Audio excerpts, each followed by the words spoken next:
बिस्मिल्लाहिर्रहमानिर्रहीम। तहरीक लब्बैक पाकिस्तान के मरकज़ी अमीर हाफिज़ साद हुसैन रिजवी साहब की हदायत पर तहरीक लब्बैक पाकिस्तान ज़िला अटक के कायदीन ने तहरीक लब्बैक पाकिस्तान के कारकुनान के नाम अहम तरीन पैगाम जारी किया है और आप लोग इस पैगाम को सुनें और इसके ऊपर अमल भी करें ताकि तहरीक लब्बैक पाकिस्तान को जो ज़िमनी इलेक्शन 6 दिसंबर को हानेवाल में होने जा रहा है, इसमें बेहतरीन कामयाबी दिलवाई जा सके।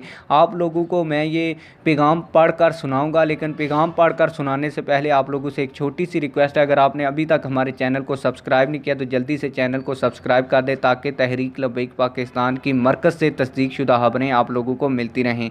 खबर यह है कि हानेवाल में ज़िमनी इलेक्शन 6 दिसंबर को हो रहा है। इसके लिए ज़िला अटक से हर तहसील से 20 बंदों की टीम तैयार करनी है जो इलेक्शन की ड्यूटी करेगी ताकि तहरीक लब्बैक पाकिस्तान को ज़िमनी इलेक्शन में बेहतरीन कामयाबी दिलवाई जा सके। अपने अपने तहसील उमरा और नाज़िम आला साहिबान से जो लोग ड्यूटी करना चाहते हैं फौरी रब्ता करके अपने नाम दर्ज करवाएं।